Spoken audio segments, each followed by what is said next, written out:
जनशक्ति पादयोस्ते न रक्ति न च विषयविरक्ति ध्यानयोगेन शक्ति इति मनसि सदाहं चिन्तयन् आद्यशक्ते रुचिरवचनपुष्पैः अर्चनं सञ्चिनोमि।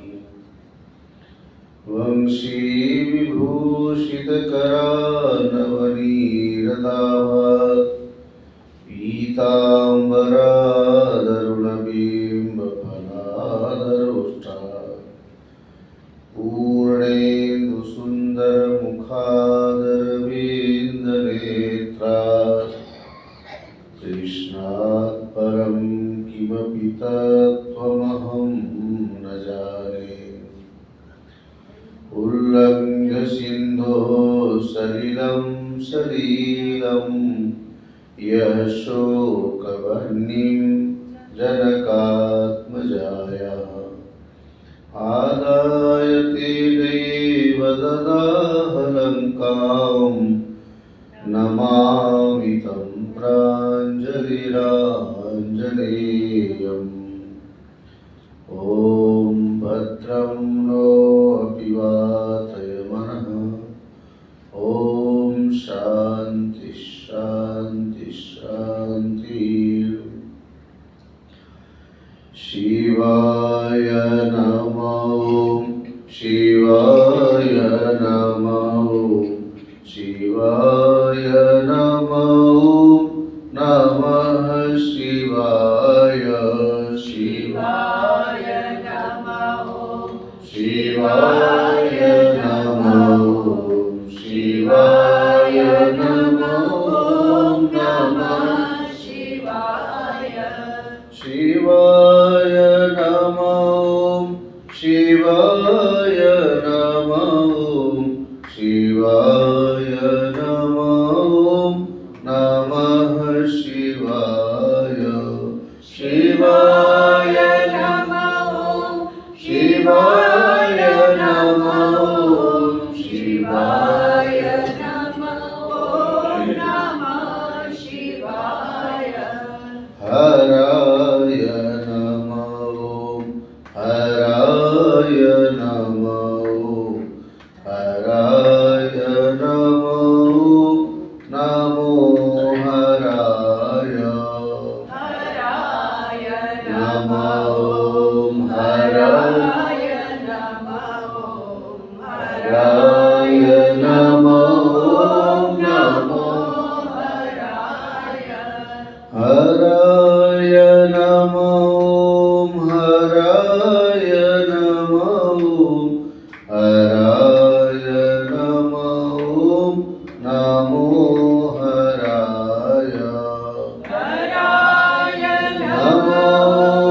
हराय नमः। हराय नमः। नमो हराय। भवाय नमः। भवाय नमः। भवाय नमः। नमो भवाय। भवाय नमः। भवाय नमः। भवाय नमः। नमो भवाय। मृडाय नमः।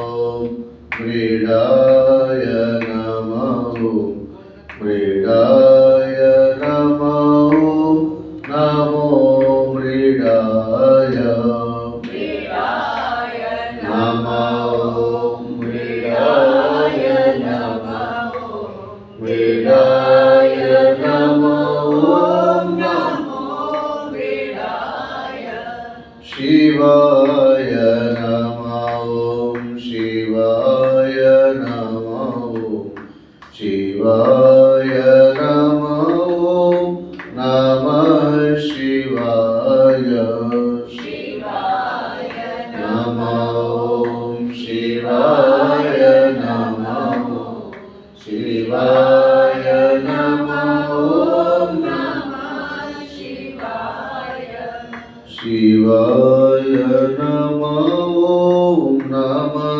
शिवाय नमः ओम नमः प्रेम से बोलिए आनंद कंद श्री कृष्ण चंद्र भगवान श्यावर रामचंद्र भगवान पवन सुत हनुमान जगत जननी अम्बे मां श्री बाबुलनाथ महादेव की श्री गणपति जी भगवान की जय। सत्य सनातन धर्म की जय। ओम नमः पार्वती पतये हर हर महादेव। आज बहुत अच्छा दिन है। गणेश भगवान की पूजा शुरू हो गई। गणेश तो जानते हो ना, गण के स्वामी, गणानाम सांख्यानाम ईश्वर, ज्ञानियों के जो स्वामी। गण संख्या में धातु से गणेश बनता है। और रुद्री में तो शुरू में आता है गणानान्त्वा गणपतिगुम धियानान्त्वा प्रियपतिगुम हवामहे निधीनान्त्वा निधिपतिगुम वसो मम आहम जानी गर्भधमात्म जासी गर्भधम। तीनों आ गए उसमें। सत्य चित और आनंद रूप है, इसलिए तुम सच्चिदानंदाद्वितीयोसी गणपति अथर्वशीष में भी उनको कहा है। देखते हैं, थोड़ा सा बता देंगे। आत्म पुराण सुन रहे आप लोग? कहेंगे आत्म पुराण नहीं सुनाते, कभी गणेश जी सुना देते, कभी हरतालिका सुना देते।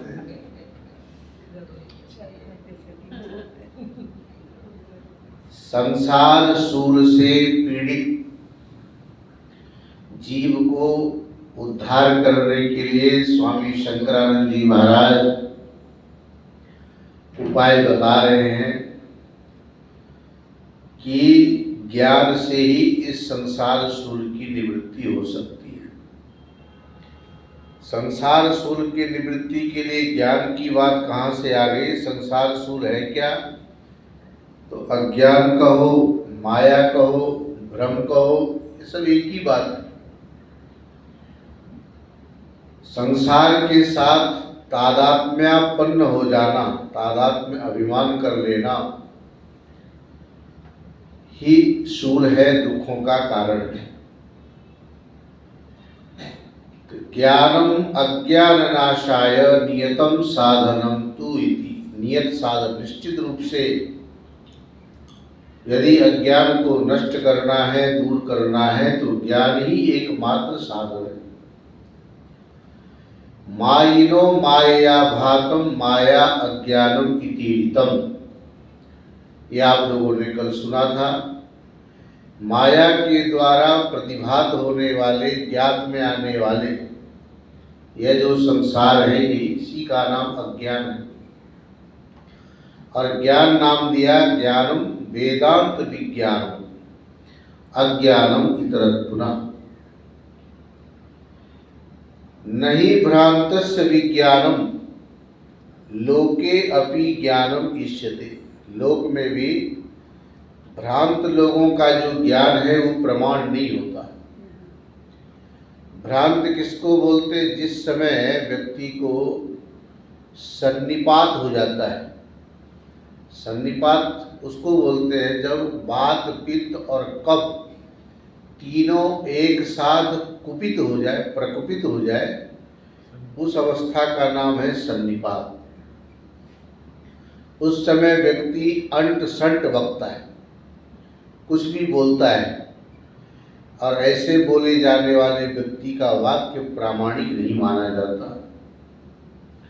यहाँ ऐसा दिया। नहीं भ्रांतस्य विज्ञानम ननु लौकिक ज्ञाने सत्यपि संसार शूल निवृत्ति अदर्शनात् कथम उक्तम संगच्छत इति। लौकिक ज्ञान होने पर भी संसार सुख निवृत्ति, यहाँ बात चल रही थी संसार सुख की, तो ज्ञान से, सामान्य ज्ञान से भी निवृत्त हो जाना चाहिए। किम अज्ञान निवृत्ति साधनोपदेशेन इति, संसार सुख का वर्णन चला तो उसकी निवृत्ति के लिए यहाँ ज्ञान की बात क्यों करने लगे। कहते उक्त विशेषण विशिष्टम संसार शूलम मायिन ईश्वरस्य मायया भातम। वेदांत की एक अपनी मर्यादा है, परंपरा है, और आगे बताएंगे ये जो ज्ञान है ब्रह्म रूप है, ज्ञान सत्य रूप है, ज्ञान आनंद रूप है। सत्यम ज्ञानम अनंतम ब्रह्म, इसको लेकर के शंकराचार्य जी ने विस्तार से वर्णन किया। हम लोग बार बार सुनते रहते, फिर भी कई बार जब कहते देश काल वस्तु से परिच्छेद रहित हो, अर्थात अपरिच्छिन्न हो, उस व्यापक को ज्ञान कहते हैं, ब्रह्म कहते हैं। जब उसका वर्णन करना पड़ेगा तो कैसे बताओगे?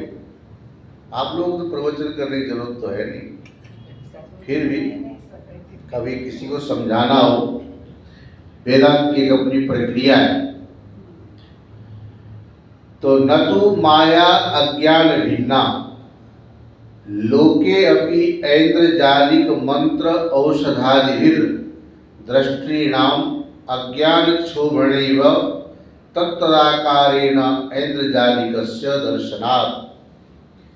वास्तव में देखा जाए ये जो ऐन्द्रजालिक है, जादूगर, जो लोग जादू देखने वाले लोग होते हैं, उनके बुद्धि में विक्षोभ पैदा करके, भ्रमित करके ही वह अपना इंद्रजाल दिखाने में समर्थ होता है।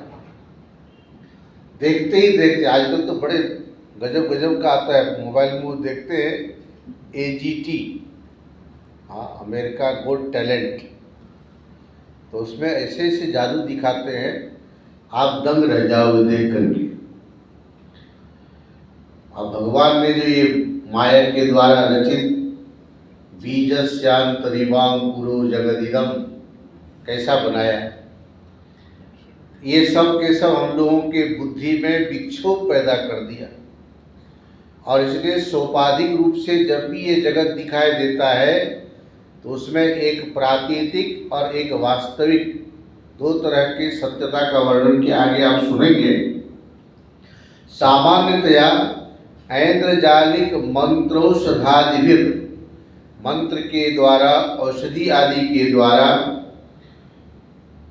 दृष्टॄणाम अज्ञान क्षोभणे नैव, देखने वालों के जो अज्ञान है उसमें और भी विक्षोभ पैदा करके तत्तदाकारेण ऐन्द्रजालिकस्य दर्शनात्।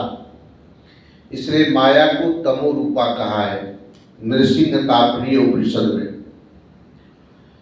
माया च तमो रूपा इति। ननु लौकिक ज्ञाने सत्यपि संसार शूल निवृत्ति अदर्शनात् कथम उक्तम संगच्छत इति। जब गुरु के शरण में जाते हैं, शिष्य ने जो प्रश्न किया था, वेदांत में अधिकारी की बात आती है तो प्रारंभ में आप लोगों ने सुना कि नित्य और अनित्य का जब विवेचन करने चलते हैं तो ये प्राथमिक वैराग्य का लक्षण बताया। और आगे जब मेधावी श्रद्धालु होकर चिंतन करते हैं, शमदम से युक्त होकर, ये माध्यमिक मध्यम वैराग्य का लक्षण है। और उत्तम जो है वह है मुमुक्षुता, मोक्ष प्राप्त करने की इच्छा। ऐसा यहाँ शिष्य है जिनके द्वारा प्रश्न किए जाने पर करुणानिधि गुरुदेव बोलते हैं, सामान्य ज्ञान से सामान्य अज्ञान की निवृत्ति होती है, लेकिन आत्म संबंधी अज्ञान का नाश अथवा निवृत्ति आत्मज्ञान से ही होना है। इसका और कोई दूसरा उपाय नहीं है।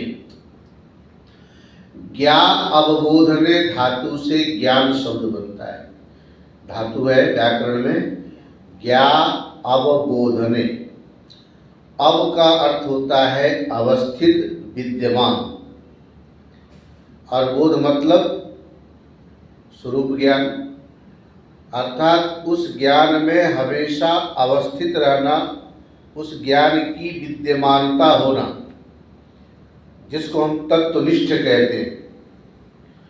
अवस्थितस्य अधिष्ठानस्य बोधनम यथावत स्फूर्तिर्ज्ञानम। यहाँ जो अवस्थित होना है, विद्यमान होना है, अधिष्ठान का बोध हमेशा बना रहे। प्राय हम लोग अध्यस्त में इतने भ्रमित हो जाते हैं कि जिसमें यह अध्यस्त हो रहा है उस अधिष्ठान की तरफ हमारी दृष्टि जाती नहीं है। आप लोगों को ज़्यादा बताना इसलिए नहीं पड़ता, बहुत सुने हुए हो, नहीं तो फिर बोलेंगे अधिष्ठान क्या है, अध्यस्त क्या है। आप सबको समझ में तो आ रहा है ना, इसमें तो कोई संदेह है नहीं। यहाँ कोई नए तो है नहीं, सब पुराने ही, सबको पता है। अधिष्ठानत्व मात्रेण कारणम ब्रह्म गीयते। उस ब्रह्म को, परमात्मा को जगत के प्रति कारण बताया तो अधिष्ठान मात्र कहकर यो जगत का कारण बन जाता है। जैसे सांप, रज्जु सर्प जो है, उस सर्प के प्रति रज्जु जो कारण बनता है वो किससे? अधिष्ठानत्व मात्रेण। रस्सी के बिना सांप का भ्रम जैसे नहीं हो सकता, उसी प्रकार से ये जो पूरा संसार दिखाई दे रहा है अध्यस्त रूप से, उसमें अधिष्ठान परमात्मा ही, उसी का ये विवर्त है अथवा विपरीत रूप से भास रहा है। और इस अवस्थितस्य अधिष्ठानस्य बोधनम, बोधन क्या है? उस अधिष्ठान की स्फूर्ति होना। स्फूर्ति का मतलब तरह से प्रतीति, हमेशा उस अधिष्ठान की प्रतीति होने का ही नाम बोध है, ज्ञान है। और वह ज्ञान वेदांत प्रमाण जन्यम एवं, हाँ, तो वेदांत प्रमाण से जन्य, इसी से होगा। तत्र यथावत प्रमेयस्य भानात् इदमेव प्रमाणस्य प्रमेय तंत्रत्वम्। वास्तव में जब जब प्रमाणों के द्वारा जाना जाता है तो जानने वाला प्रमाता होता है, और जिसको जानते हो प्रमेय होता है। मानाधीना मेय सिद्धि, एक नियम है, मानाधीना मेय सिद्धि। मेय मतलब प्रमेय। प्रमेय की सिद्धि किसके अधीन है? मान के अधीन है। मान का मतलब प्रमाण के अधीन है।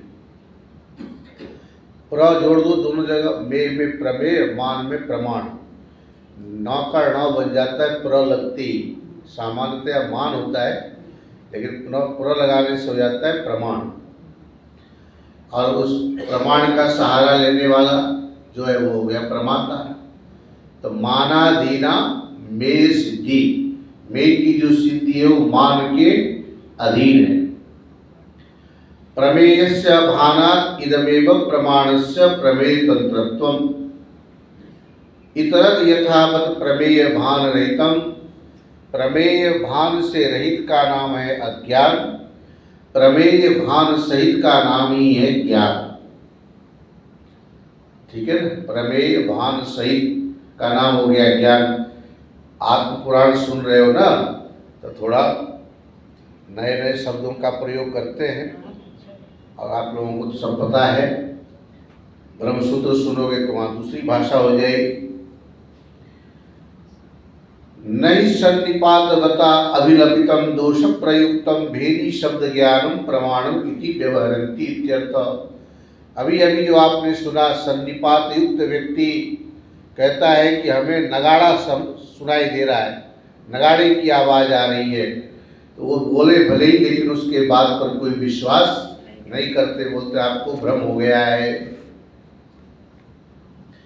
अब संसार सूर से छूट करके जहाँ जाना है उस स्थान का नाम दिया मुक्ति मंडप। नाम सुना है? मुक्ति मंडप में जाना है, तीसरे माले से 5वें माले में जैसे आ गए। संसार शूलम संत्यज्य गच्छता मुक्ति मंडपे कर्तव्यमेतद् विज्ञानम आत्मा ज्ञानापनुत्तये न च अन्यद् अग्निष्टोमादि देहगा कारागृहप्रदम्। वेदांत में कुछ कुछ नई बात है, आज आपको सुनाते हैं। ये प्रक्रिया है, याद रखोगे तो बहुत काम आएगा आगे। संसार शूल को छोड़ करके मुक्ति मंडप में जाने वाले जो लोग हैं, कर्तव्यम एतद् विज्ञानम, उनके जीवन में यदि कोई कर्तव्य है, मुक्ति मंडप में जाने वाले जो इच्छुक लोग हैं उनके लिए कर्तव्य क्या है? तो आत्मा अज्ञान अपनुत्तये, आत्म संबंधी जो अज्ञान है उसका अपनोदन करना, उसको हटाना, यही जीवन में कर्तव्य होना चाहिए। किसके लिए है ये? जो मुक्ति मंडप में जाना चाहते हैं। और आगे कहा न च अन्यद् अग्निष्टोमादि, उनके लिए और कर्म नहीं है। केवल कौन सा कर्म करना है? तो आत्मज्ञान प्राप्त करने के लिए जो कुछ भी करना पड़े वही कर्तव्य कर्म है। अब इसमें नियम क्या है? नीचे यहाँ लिखा है टीकाकारों ने कि एक नीति है कि यदि कोई विरोध न हो तो हर वाक्य से वाक्यार्थ भी समझना चाहिए और वाक्य से जो अर्थ भिन्न हो उसको भी समझ लेना चाहिए। उदाहरण दिया, कहते घड़ा लाओ, तो घड़ा लाओ एक तो सीधा अर्थ हो गया कि घड़ा लाना है, और दूसरा अर्थ हो गया घड़े से भिन्न जो है कुकर सुअर आदि कुछ भी नहीं लाना है। वाक्यार्थ का बोध हो गया और वाक्यार्थ भिन्न का भी बोध हो गया। तो जब कहते हैं कि तुम्हारे लिए यही कर्म है, इसका मतलब है आत्मज्ञान के अतिरिक्त उसके लिए दूसरा कोई कर्तव्य अग्निष्टोम आदि कर्म नहीं रह जाते। अन्यथा इसकी निंदा इसीलिए की, कहा यदि कोई भी कर्म किया जाए इससे अतिरिक्त तो देह कारागृह प्रदम, देह रूपी कारागार को ही प्राप्त होता है, उसी जेल में बार बार कैद होता है। यदि उस जेल से छूटना चाहते हो तो आत्म संबंधी अज्ञान के अपनोदन करने के सिवाय तुम्हारे लिए कोई दूसरा कर्तव्य है ही नहीं। तो फलितम दर्शयन मार्गत्व उत्पादक दर्शनाय आह। पीछे आपने सुना नान्य पंथा विद्यते अनाय, तुम्हारे लिए इसके अतिरिक्त कोई दूसरा मार्ग है ही नहीं। उसी मार्ग से चल करके तुम मुक्ति मंडप में पहुंच सकते हो। मुक्ति मंडपस्य सर्वाधारतया, मुक्ति मंडप क्यों प्रयोग किया? तो सबका आधार रूप से देखा जाए तो सबके लिए जीवन में आधार है मुक्ति के मंडप में ही जाना। इससे अतिरिक्त कोई हमारा आधार नहीं है। भले ही भारत सरकार ने आधार कार्ड दे दिया तो क्या हो गया? इस आधार कार्ड में तो चीटिंग भी हो रही है।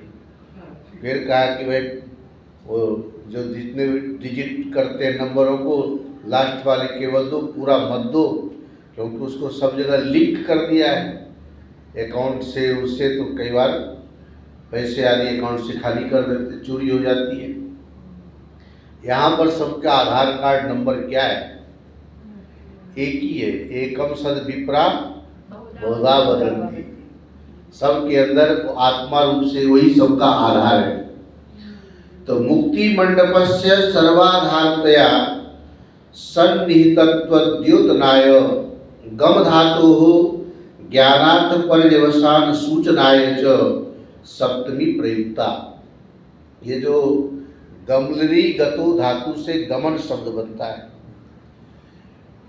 और जैसे आपके अंग्रेजी में GET गेट, गेट से बहुत सारे अर्थ निकलते हैं ना। जब किसी को बाहर जाना है बोले गेट आउट,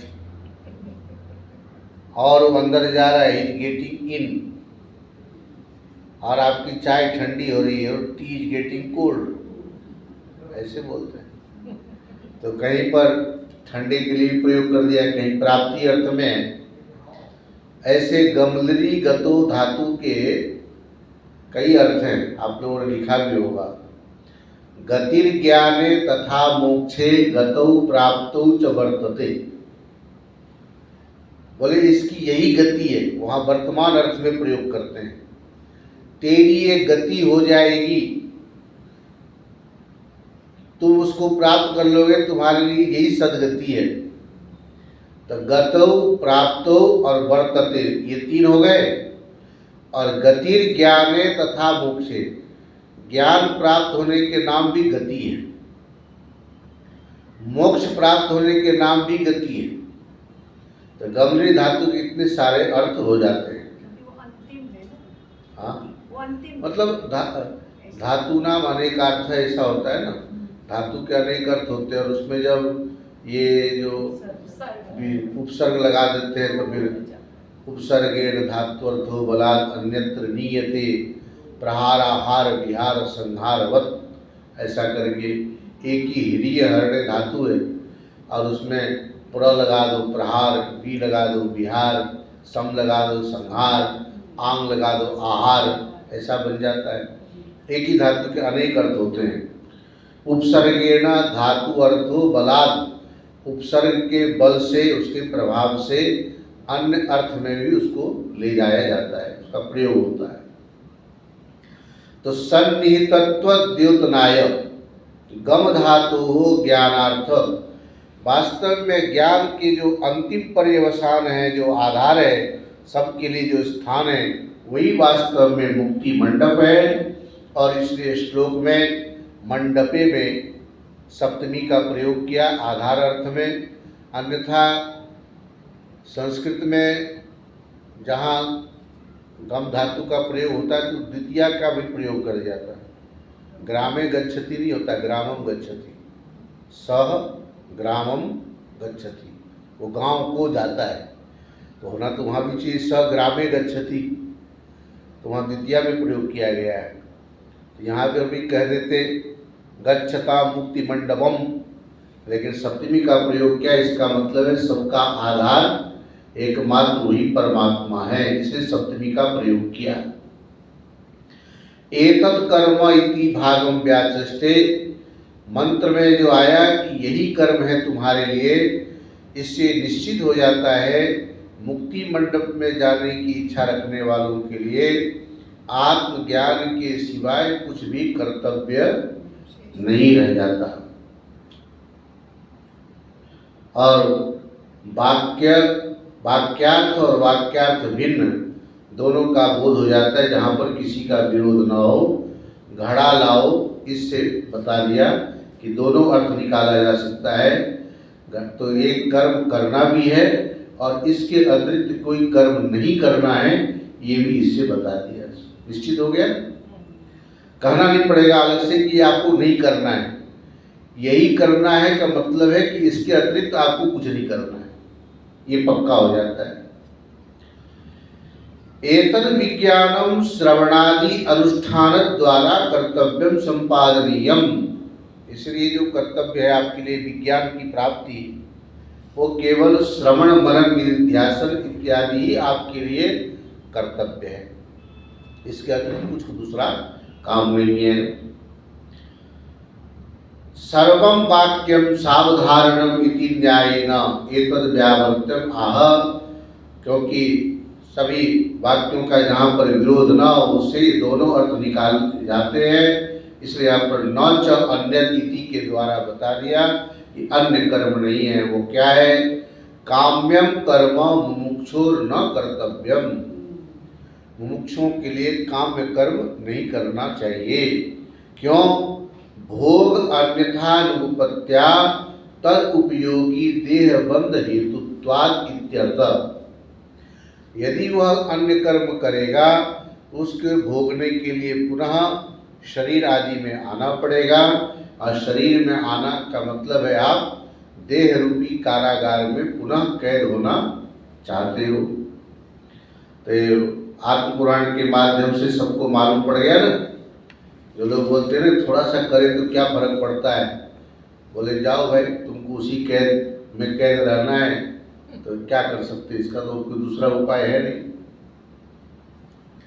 आत्मबोधो बृहत्तस्मात् उक्ता ज्ञान विनाशनात् प्रापणाच्चात्म रूपस्य ब्रह्मणो भेद शून्यतः घटस्तिष्ठति नान्यत्र वर्तमान स्थितो भुवि नासीत् पुराण पश्चाच्च भविष्यति कथंचन अयं घटो न चान्यत् स्यात् घटाघटमिदं जगत्। ये नया शब्द सुनो, ये सारा जगत कैसा है, घटाघटम इदम जगत। आत्मबोध बहुत बड़ा है, आत्मबोधो बृहत् तस्मात्। क्यों ये बड़ा है, उक्त अज्ञान विनाशनात्, जिस अज्ञान का वर्णन किया गया संसार सूर का, उसके ये विनाश करने में सक्षम है, इसलिए सबसे बड़ा है। प्रापणाच्च आत्मरूपस्य, ये आत्मज्ञान को प्राप्त कराने वाला होने से, ये जो ब्रह्म है, ब्रह्म ज्ञान, इससे स्वरूप की प्राप्ति होती, इसलिए कि ये बड़ा है। ब्रीह धातु से जो ब्रह्म शब्द बनता है। ब्रह्मणो भेद शून्यतः, भेद शून्यतः का दो अर्थ किया जाएगा, टीकाकार कहेंगे भेद शून्यस्य और भेद शून्यतया, जिसमें भेद ना के बराबर हो, ना ही हो। जहाँ भेद होगा वहाँ पर क्या होगा, दुख ही दुख होगा। तो व्याकरण में तसिल प्रत्यय होता है, तसिल, उससे बनता है भेद शून्यता। तो तसी जो ये प्रत्यय है, इसका कहा अर्थ है सार विभक्तिकः तसी। तसी प्रत्यय का सभी विभक्तियों का अर्थ निकाला जा सकता है। विभक्ति जानते हैं आप लोग, व्याकरण पढ़े हो ना, तो वही है विभक्ति। सामान्यतया तस प्रत्यय लगने पर, जैसे अतः, ततः, कुतः ऐसा बनता है, लेकिन इसका अर्थ निकलेगा तस्य, कस्य, अस्य। षष्ठी का भी अर्थ निकल जाएगा, षष्ठी का भी निकलेगा, पंचमी का भी निकलेगा, और बाकी प्रथमा द्वितीया तृतीया सब निकलेगा। ठीक है। तो भेद शून्यता का अर्थ है एक भेद शून्यस्य, और दूसरा तीसरे तृतीया का अर्थ है भेद शून्यतया। भेद शून्य के द्वारा अथवा भेद शून्य का हो जाना। वो कैसे, आगे इसका उदाहरण दे रहे हैं। पहले ब्रह्म शब्द का अर्थ सुनिए। एतद ब्रह्म इति अंशम व्याचष्टे, तैत्तिरीय उपनिषद में जहाँ पर एतद ब्रह्म का प्रयोग किया, उसकी व्याख्या कर रहे हैं शंकरानंद स्वामी जी। सर्वोत्कृष्टम ही बृहद ब्रह्म, सबसे उत्कृष्ट होने के कारण इसको क्या कहा जाता है, ब्रह्म। ब्रीहि धातु हो अर्थानुगमा, ब्रीहि धातु के अर्थ से यही ज्ञात होता है। दूसरा कारण इसका बड़प्पन क्यों है, साधनस्य बृहत्त्वं तु समूल दुख नाशकत्वम। ये जो ब्रह्म सबसे बड़ा जो साधन है वो क्या है, समस्त दुखों को समूल नष्ट करने की क्षमता है इसमें। लोक में सामान्यतया भी दुखों की निवृत्ति होती है, लेकिन ये सभी दुख तात्कालिक निवृत्ति में ही माने जाते हैं।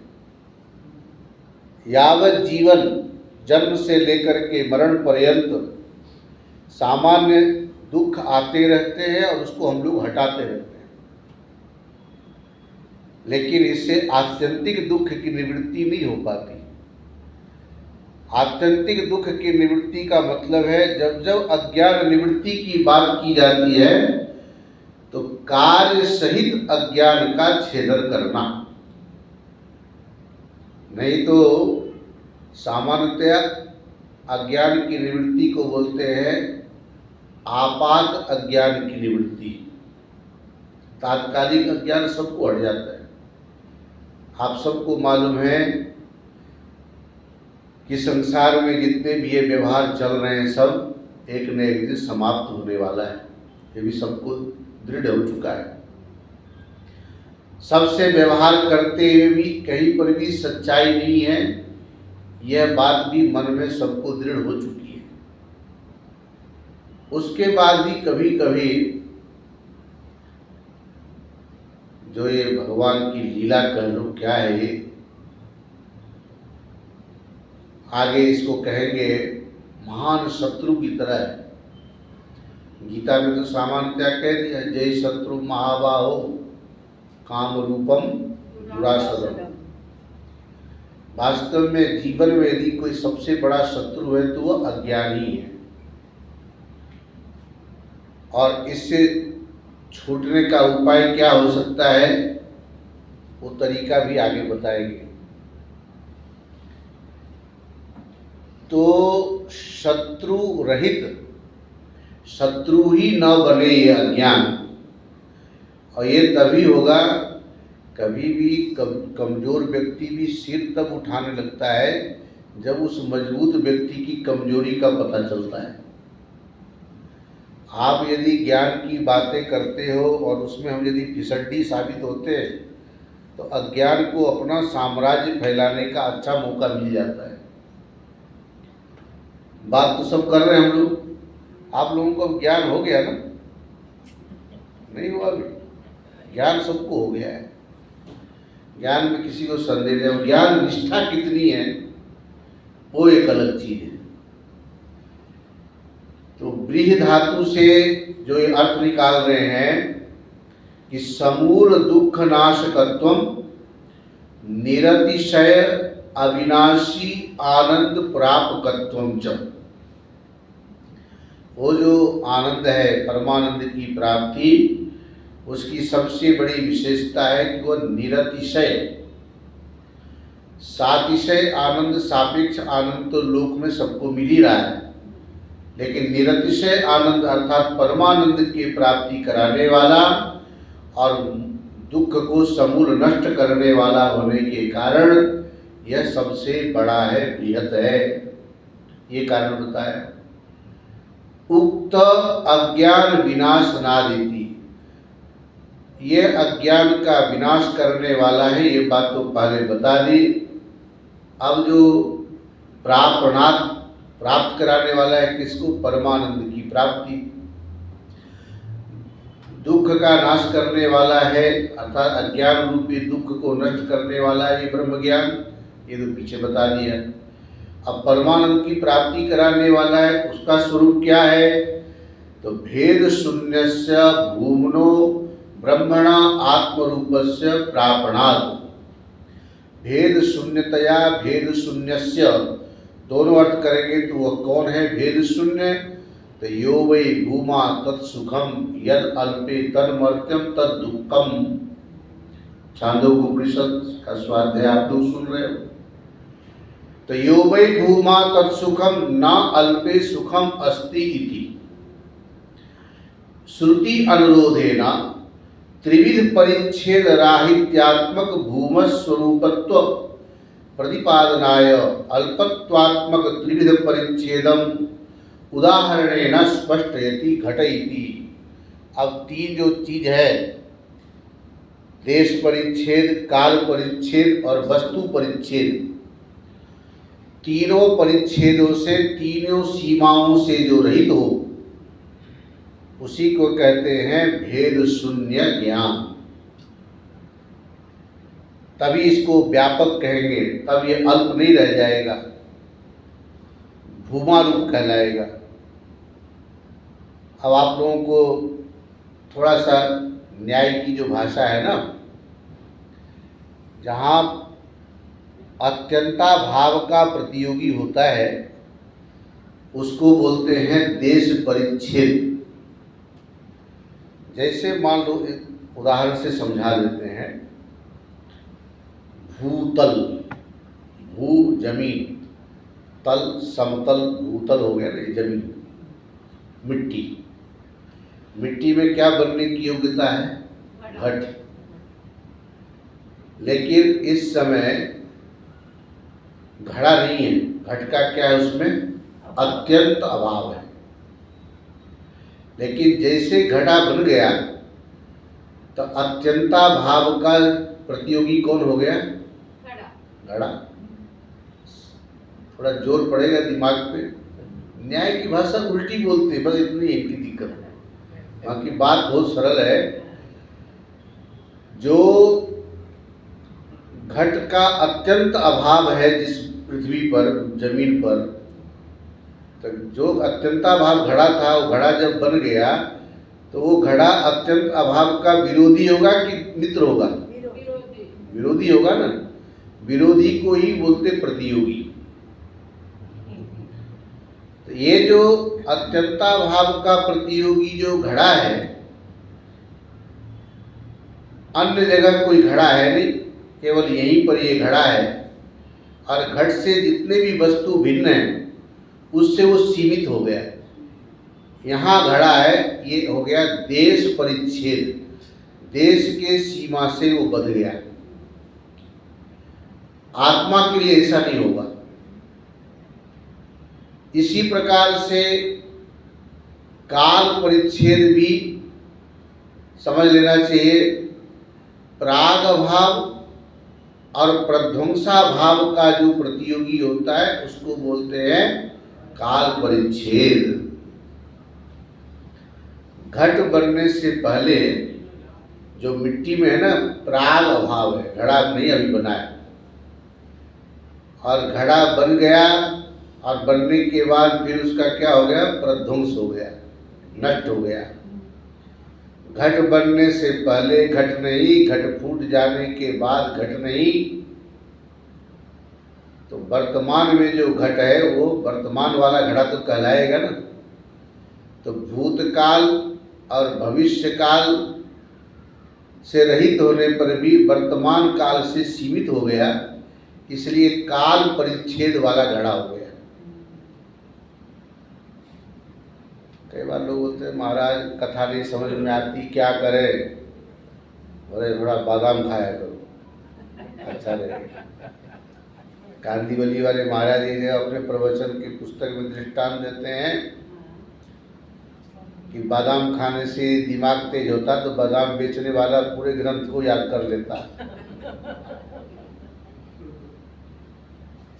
वहाँ बादाम खाने से मस्तिष्क की जो झिल्लियाँ हैं वो मजबूत होती है, न कि दिमाग मजबूत होता है। झिल्लियाँ मजबूत होती है। दिमाग तो है ना, दृश्यते त्वग्रया बुद्धिया सूक्ष्मया सूक्ष्मदर्शिनी। सूक्ष्म बुद्धि के लिए तो तपस्या, तपस्या में सब आ जाएंगे। व्रत करना, भजन करना, जप करना, शास्त्र के नियम पर चलना, ये सब जब करते तब बुद्धि में सूक्ष्मता आती है। खाने से सूक्ष्मता आने लग जाए, जैसा बताया कि बादाम के व्यापारी सबसे बड़ा दिमागदार हो जाएगा, ऐसा नहीं होता। तो ये जो न्याय शास्त्र की भाषा है, देश परिच्छेद और काल परिच्छेद, मुझे लगता है सबको समझ में आ गया। प्राग भाव, प्रध्वंसा भाव का जो प्रतियोगी है घड़ा, वह हो गया काल परिच्छेद वाला। आत्मा के बारे में ऐसा नहीं कि पहले आत्मा नहीं था, आगे भी आत्मा नहीं रहेगा, इसलिए वर्तमान में मानो तो ये आत्मा देश परिच्छेद रहित है, काल परिच्छेद रहित है। अब जो तीसरा है अन्योन्या भाव का जो प्रतियोगी हो, उसको बोलते वस्तु परिच्छेद। अन्य का अन्य में अभाव होना, उसको बोलते अन्योन्या भाव। घड़ा कपड़ा नहीं है, कपड़ा घड़ा नहीं है। कपड़े में घड़े का अभाव है, घट में कपड़े का अभाव है, इसको बोलते अन्योन्या भाव। ये है वस्तु से परिच्छिन्न हो जाना। वह परमात्मा व्यापक है, किसी वस्तु से उसको परिच्छिन्न नहीं किया जा सकता। वास्तव में परमात्मा के द्वारा रचित यह जगत ज़्यादातर वस्तु परिच्छिन्न के रूप में ही दिखाई देता है। इसलिए घट और अघट, घट घड़ा और अघट कपड़ा, ये अन्योन्याभाव से ग्रस्त होने के कारण यह जगत वस्तु रूपी भेद से युक्त है। ये संसार कैसा है? वस्तु रूपी भेद से वस्तु परिच्छेद युक्त है। आत्मा तीनों से अपरिच्छिन्न है, ना तो उसमें देश परिच्छेद है, ना काल परिच्छेद है, ना वस्तु परिच्छेद है। जगत में थोड़ा एक तो लागू हो जाता है, वस्तु परिच्छेद होता है, अन्य हो चाहे न हो। 5 भेद के बारे में आप लोगों ने शुरू में सुन ही लिया था। ऐसे जब त्रिविध भेद शून्यता जिसमें होगी उसको कहेंगे भूमा, और वही सुख है, आनंद रूप है। इसको जो ये प्राप्त कराता है, इसलिए सबसे बड़ा सर्वोत्कृष्ट ये जो ब्रह्म साधन है, इस ब्रह्म को भी ज्ञान कहेंगे। आगे अभी सत्य, आनंद इत्यादि को भी किस प्रकार से ज्ञान बताना है जो संसार सुर को निवृत्त करने में समर्थ है, ये प्रसंग आपको फिर आगे सुनाएंगे। ओम